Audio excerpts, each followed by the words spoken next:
Imagine that right now you hold a key in your hands. Not iron, not gold, invisible, but powerful enough to rewrite fate, heal old wounds, and open doors you thought were closed forever. Does this sound like a fairy tale?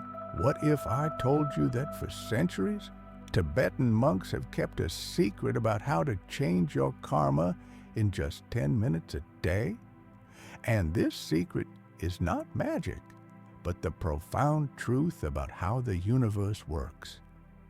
Are you ready to find out what lies behind the veil of the ordinary? Then don't blink. This next step will change everything. Have you ever wondered why some people seem to attract good fortune while others remain stagnant for years? The answer is karma.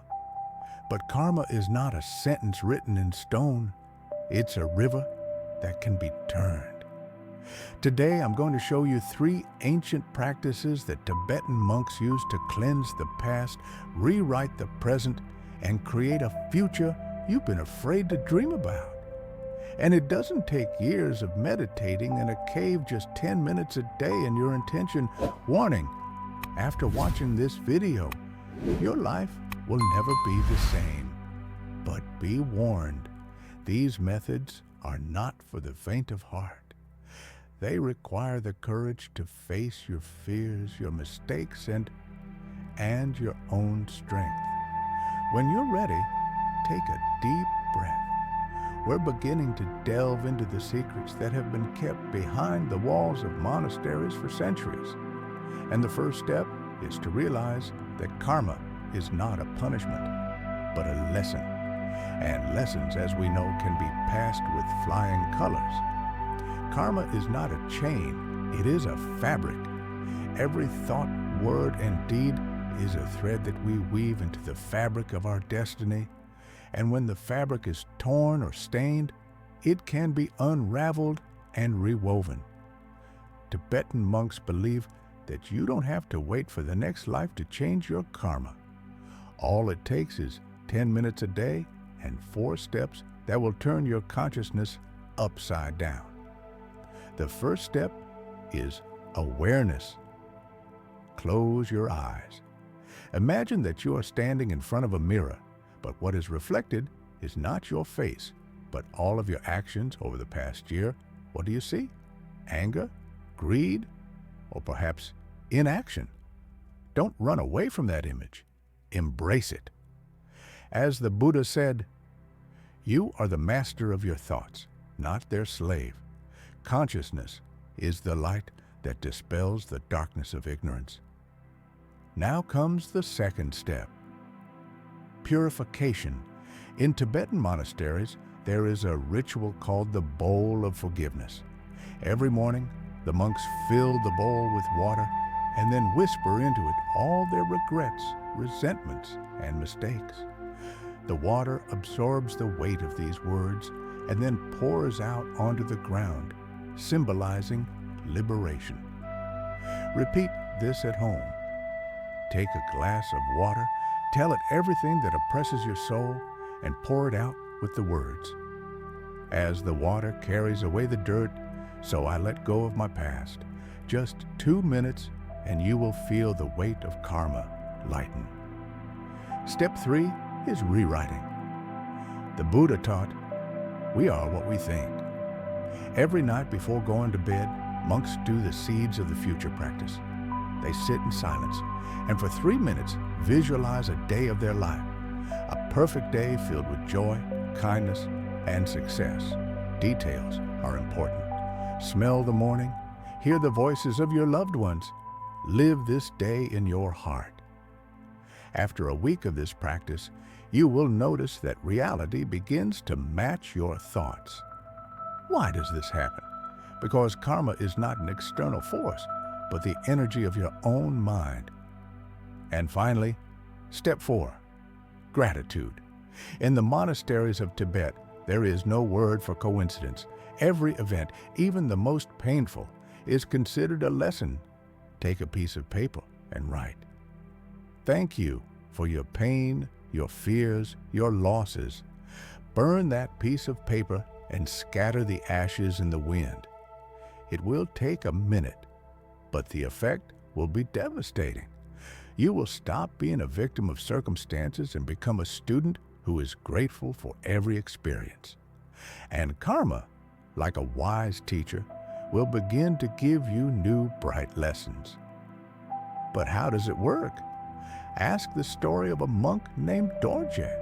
At the age of 15, he committed an act that he thought would tarnish his karma forever. Dorje fled to the mountains to hide from himself, but one day he met an old hermit. He gave him a mirror and said, "Do you see a sinner? I see someone who can become a saint." Dorje is now a teacher to thousands of people. His secret? Just 10 minutes a day to stop running and start being reborn. Imagine you are holding a key in your hand right now. Not iron, not gold, invisible, but so powerful that it can rewrite destiny, heal old wounds, and open doors you thought were closed forever. Does this sound like a fairy tale? What if I told you that for centuries, Tibetan monks have kept a secret about how to change your karma in just 10 minutes a day? And this secret is not magic, but the profound truth about how the universe works. Are you ready to find out what lies behind the veil of the ordinary? Then don't blink. This next step will change everything. You may ask, why 10 minutes?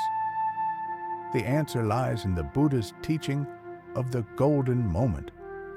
Monks believe that the first minutes after waking up and the last minutes before going to sleep are the gateway to the subconscious mind. At this time, the mind is as clear as a mountain stream, and every word, thought, or image penetrates directly into the depths of the soul. Take just 5 minutes in the morning and 5 minutes in the evening for these moments, and you will become a gardener, watering the seeds of a new destiny each day. But be warned, miss one day, and the weeds of old habits will begin to choke out the sprouts of change. Now, a secret about which even the sacred texts are silent. Karma loves silence. In the monasteries of Tibet, there is a room called the place without echo. People go there not to hear sounds, but to hear the voice of their soul. You should try it. Turn off your phone, light a candle, sit so your shadow doesn't fall on the wall, and just listen. At first, you'll hear the noise of your thoughts like a flock of screaming birds. But after 3 minutes, there will be silence, and in it is the answer to the question you've been afraid to ask. As the Buddha said, in a quiet mind, wise decisions are made. This is the moment when karma begins to change. And now a story about a woman who rewrote her destiny. Lama Sonam, 34, grew up in a family of fishermen. She was destined to marry someone she didn't love and live a life of poverty. But every night, while others slept, she whispered into the darkness, "I am worthy of more." She didn't know mantras. She didn't know how to meditate. Her practice became gratitude to the moon. Every full moon, she'd go to the riverbank, put a stone in her palm, and say, "Thank you for keeping me alive. Thank you that I can dream." A year later, she was taken to a convent to be a teacher. Now she says, karma is not destiny. It's a habit, and habits can be changed. Here's an exercise that will change your tomorrow. At dawn, when the sun touches the horizon, stand facing east. Place your hand over your heart and say, "Today, I create the world I want to live in." Repeat this 7 times. Why 7? In the Tibetan tradition, it's the number of completion. It will take 2 minutes, but the effect will be like 7 hours of meditation. You will create a wave that will attract the right meetings, decisions, and even accidents. Remember, there is no such thing as chance. But be careful. Karma does not tolerate lies. If you practice with the thought, let everyone around you change, but I'll stay the same. It's like planting poisonous flowers and expecting them to become medicinal. Start small. Wake up and smile at your reflection in the mirror, surprised at how hard it is. Then you're on the right track. The Buddha called it awakening the heart. Smiling for no reason is the first step in breaking the chain of old karma. Imagine your life as a book. Until now, you have been reading pages written by others, parents, society, fears, but now you have a pen in your hand. Each of the 10 minutes is a sentence that you write in a new chapter. And it doesn't matter how many dark chapters there were before. The monks say, even one bright page can light up the whole book. What are you going to write today? A declaration of love, a bold goal, or perhaps the word forgive? This is the question asked of every student in the Himalayas. What would you do if you knew you had 10 minutes to live? The answers vary, but the essence is the same. In the final moments, a person sees his true karma, what he's come into this world for. Now imagine, what if those 10 minutes were not the end, but the beginning? What if every day you gave yourself a chance to live them as if everything depended on it? That's the key, not to change karma, but to remember who you really are. Still think 10 minutes is not enough? Then listen to Rigzen, the boy who saved his village from an avalanche. He was 12 when he beat a ritual drum on a mountain for 10 minutes, repeating the mantra, Om Mani Padme Hum, and the avalanche spared the village. Scientists talk about coincidence. Monks speak of the power of intention. And Rigzen, who later became a teacher, said, karma is not something that happens to us. It's what we choose to do right now. Now here's a technique that will turn your breathing upside down. The Buddha called it the bridge between body and mind. Sit up straight, close your eyes. Breathe in for 4 seconds, hold for 4 seconds, breathe out for 6 seconds. Repeat 7 times. It will take 2 minutes, but the effect will be like an hour of meditation. Why? Because the slow exhalation dissolves fear, the main poison of karma. The monks say, he who controls his breath controls his fate. Try it right now. Do you feel the silence inside growing louder? That's your mind waking up. But karma is not a linear path. It is a dance.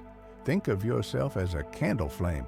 Sometimes the winds of past mistakes try to blow you out, but the more you shiver, the brighter you burn. Do this dance every morning. Stand up, raise your hands to the sky, and slowly turn around and whisper, I am the light that will never go out. Just 1 minute, and you will remember that karma is as flexible as your will.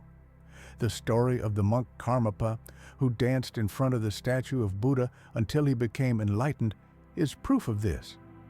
Beware of 3 enemies on the way. 1. I will start tomorrow. Tomorrow is an illusion. The monks teach, the only time that exists is now. 2. It's too simple to work. But is the sun complicated? It simply shines. 3. I am not worthy. There are no mirrors in Tibetan temples because everyone who enters is already perfect. Fight these enemies, and the path of karma purification will become clear. A student once asked a teacher, how do you know your karma is changing? He took him to a river and said, throw a handful of salt into the water. The student complied. Now, drink it. The water was bitter. Now, with this salt in your hand, go to the source of the river and throw it there. When the student returned, the teacher explained, "Karma is like this salt. You cannot change the past, but if you go to the source, your soul. Bitterness turns into wisdom. Your source is 10 minutes a day. Go to it without stopping." If you hear a call in these words, don't ignore it. Tomorrow morning, before you check your phone, do the following. Touch the ground, floor, carpet, and say, "I'm here." Look out the window and notice something you didn't notice before. The shadow of a tree, a bird, a crack in the glass. Whisper a thank you to the universe for another chance. These 10 seconds will reset your day, and a month from now, you'll be surprised how far you can go by taking these steps. But what if you snapped? What if you yelled at your loved ones in anger or put your dreams on hold again? Then remember the story of Buddha. Before enlightenment, he was a prince who ran from suffering, hid, and betrayed himself. But one day, he sat under a tree and vowed not to get up until he found the answers.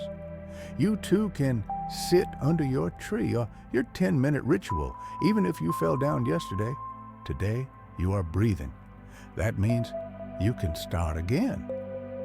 Now is the time to ask yourself, what am I avoiding? Perhaps forgiving someone who has betrayed you, or recognizing that you are worthy of love. Light a candle, write it down on a piece of paper, and then say it out loud. I'm not afraid anymore. Burn the paper and scatter the ashes. It's not magic. It's an act of power.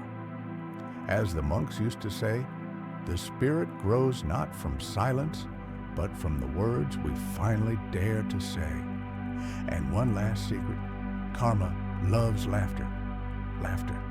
In the monasteries of Tibet, there is a day when the monks roll around on the floor laughing, remembering their mistakes. Laughter dissolves the heaviness of the past, they say, so laugh. At your fears, at the absurdity of your worries, at what once seemed like the end of the world.